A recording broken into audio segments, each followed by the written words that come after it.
ओम नमः शिवाय। श्री शिव महापुराण रुद्र संहिता युद्धखंड 5वां अध्याय। व्यास जी बोले, उस मायावी के द्वारा मोहित दैत्यराज के दीक्षित हो जाने पर उस मायावी ने क्या कहा और दैत्यराज ने क्या किया।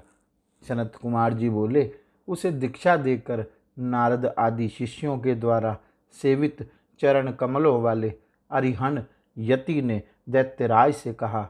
अरिहन बोले, हे दैत्यराज, मेरे वचनों को सुनो। जो वेदांत का सार, सर्वस्व, परमोत्तम तथा रहस्यमय है, यह संसार कर्ता तथा कर्म से रहित और अनादिकाल से स्वयं सिद्ध है। यह स्वयं उत्पन्न होता है तथा स्वयं विनष्ट भी हो जाता है। ब्रह्मा जी से लेकर तृण पर्यंत जितने भी शरीरधारी हैं, उनका एक आत्मा ही ईश्वर है, कोई दूसरा उनका शासक नहीं है।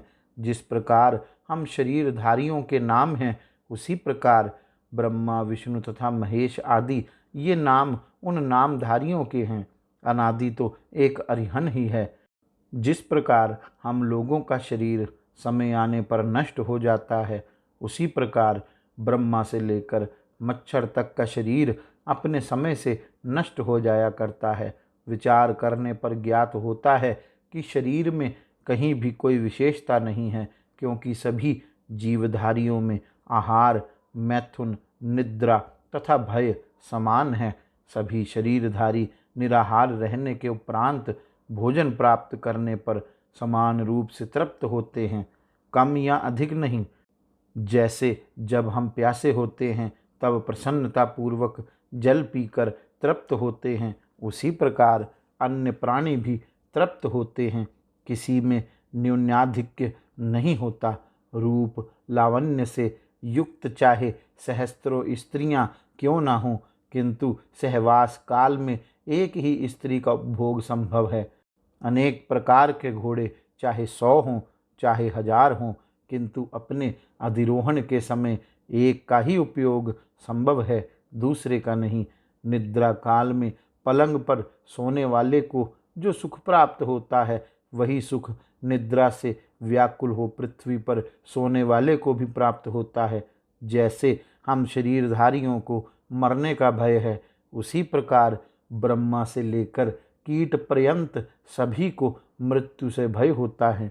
यदि बुद्धि से विचार किया जाए तो सभी शरीरधारी समान हैं। ऐसा निश्चय करके किसी को भी कभी भी किसी जीव की हिंसा नहीं करनी चाहिए। पृथ्वी तल पर जीवों पर दया करने के समान दूसरा कोई धर्म नहीं है। अतः ऐसा जानकर सभी प्रकार के प्रयत्नों द्वारा मनुष्यों को जीवों पर दया करनी चाहिए। एक जीव की भी रक्षा करने से जैसे तीनों लोकों की रक्षा हो जाती है, उसी प्रकार एक जीव के मारने से त्रैलोक्य वध का पाप लगता है। इसलिए जीवों की रक्षा करनी चाहिए, हिंसा नहीं। अहिंसा सर्वश्रेष्ठ धर्म है तथा आत्मा को पीड़ा पहुँचाना पाप है। दूसरों के अधीन ना रहना ही मुक्ति है और अभिलषित भोजन की प्राप्ति ही स्वर्ग है। प्राचीन विद्वानों ने उत्तम प्रमाण के साथ ऐसा कहा है। इसलिए नरक से डरने वाले मनुष्यों को हिंसा नहीं करनी चाहिए। इस चराचर जगत में हिंसा के समान कोई पाप नहीं है। हिंसक नरक में जाता है तथा अहिंसक स्वर्ग को जाता है। संसार में अनेक प्रकार के दान हैं, परंतु तुच्छ फल देने वाले उन दानों से क्या लाभ। अभय दान के सदृश कोई दूसरा दान नहीं है। मनीषियों ने अनेक शास्त्रों का विचार कर इस लोक तथा परलोक में कल्याण के लिए 4 दानों का वर्णन किया है। भयभीत लोगों को अभय प्रदान करना चाहिए, रोगियों को औषधि देनी चाहिए, विद्यार्थियों को विद्या देनी चाहिए तथा भूखों को अन्न प्रदान करना चाहिए। अनेक मुनियों ने जो जो दान कहे हैं, वे अभय दान की 16वीं कला की भी बराबरी नहीं कर सकते। मणि, मंत्र एवं औषधि के प्रभाव तथा बल को अविचिंत्य समझकर केवल यश तथा अर्थ के उपार्जन के लिए ही उसका प्रयत्न पूर्वक अभ्यास करना चाहिए। बहुत धन उपार्जित कर द्वादशायतनों का ही चारों ओर से पूजन करना चाहिए। दूसरों के पूजन से क्या लाभ? 5 कर्मेंद्रियां, 5 ज्ञानेंद्रियां, मन एवं बुद्धि, यही शुभ द्वादशायतन कहा गया है। प्राणियों के लिए यहीं पर स्वर्ग तथा नरक है, अन्यत्र कहीं नहीं।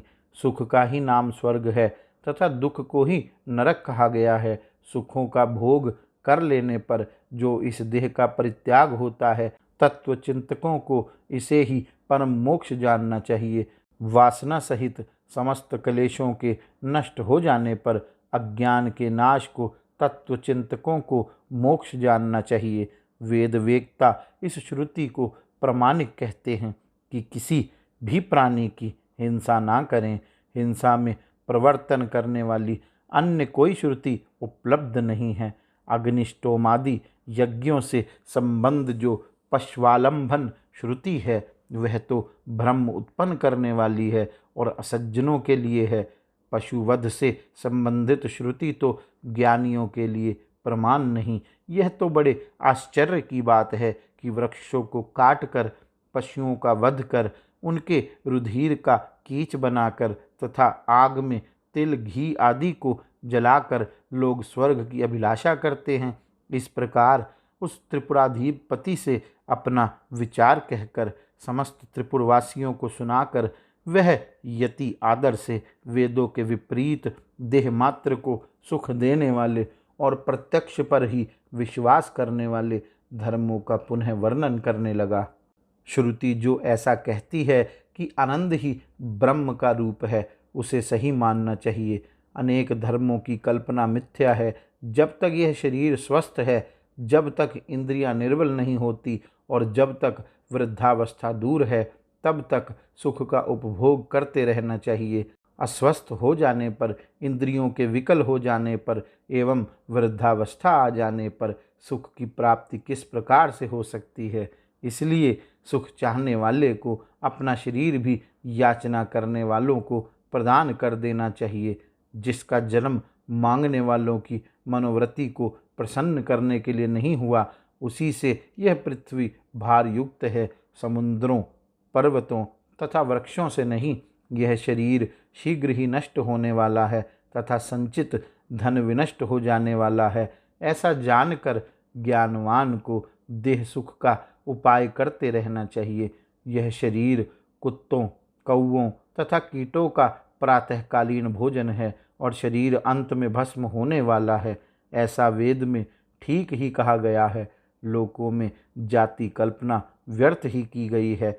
सभी मनुष्य समान हैं, तो कौन उच्च और कौन नीच है? प्राचीन पुरुष कहते हैं कि इस सृष्टि के आदि में ब्रह्मा उत्पन्न हुए। उनके विख्यात दक्ष तथा मरीचि 2 पुत्र उत्पन्न हुए। जब मरीचि पुत्र कश्यप ने दक्ष की सुंदर नेत्र वाली 13 कन्याओं से धर्म पूर्वक विवाह किया, तो फिर इस समय के अल्प बुद्धि तथा अल्प पराक्रम वाले लोगों के द्वारा यह गम्य है, यह अगम्य है, ऐसा विचार व्यर्थ ही किया जाता है। मुख, बाहु, जंघा एवं चरण से चारों वर्ण उत्पन्न हुए हैं। पूर्व पुरुषों ने यह कल्पना की है, जो कि विचार करने पर ठीक नहीं लगती है। एक ही पुरुष से, एक ही शरीर से यदि 4 पुत्र उत्पन्न हुए, तो वे भिन्न भिन्न वर्णों के किस प्रकार हो सकते हैं? अतः वर्ण एवं अवर्ण का यह विभाग उचित नहीं प्रतीत होता और इसलिए किसी को भी मनुष्य में कोई भेद नहीं मानना चाहिए। सनत कुमार बोले, हे मुने, दैत्यपति तथा पुरवासियों से आदर पूर्वक ऐसा कहकर शिष्यों सहित उस यति ने वेद धर्मों का नाश कर दिया। पातिव्रत्य रूपी महान स्त्री धर्म को तथा समस्त पुरुषों के जितेंद्र तत्व धर्म को खंडित कर दिया। देव धर्म, श्राद्ध धर्म, यज्ञ धर्म, व्रत, तीर्थ, विशेष रूप से श्राद्ध, शिव पूजा, लिंगार्चन, विष्णु, सूर्य, गणेश आदि का विधि पूर्वक पूजन और विशेष रूप से पर्व काल में किए जाने वाले स्नान दान आदि, इन सब का खंडन किया। हे विप्रेंद्र, बहुत कहने से क्या लाभ? मायावियों में श्रेष्ठ उस मायावी यति ने त्रिपुर में जो कुछ भी धर्म थे उन सब को दूर कर दिया।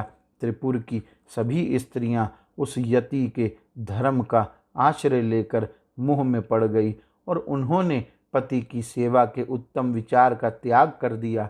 आकर्षण एवं वशीकरण विद्या का अभ्यास कर मोहित हुए पुरुष दूसरों की स्त्रियों में अपने मनोरथ सफल करने लगे। अंतःपुर की स्त्रियां, राजकुमार, पुरवासी, पुर की स्त्रियां आदि सभी मोहित हो गए। इस प्रकार सभी पुरवासियों के अपने धर्मों से सर्वथा विमुख हो जाने पर अधर्म की वृद्धि होने लगी। हे प्रभु, उन देवादिदेव विष्णु जी की माया से और उनकी आज्ञा से स्वयं दरिद्रता ने त्रिपुर में प्रवेश किया। उन लोगों ने जिस महालक्ष्मी को तपस्या के द्वारा श्रेष्ठ देवेश्वर से प्राप्त किया था, प्रभु ब्रह्मदेव की आज्ञा से उन्हें छोड़कर वह बाहर चली गई। इस प्रकार विष्णु की माया से निर्मित उस प्रकार के बुद्धिमोह को उन्हें क्षण भर में देकर वे नारद जी कृतार्थ हो गए।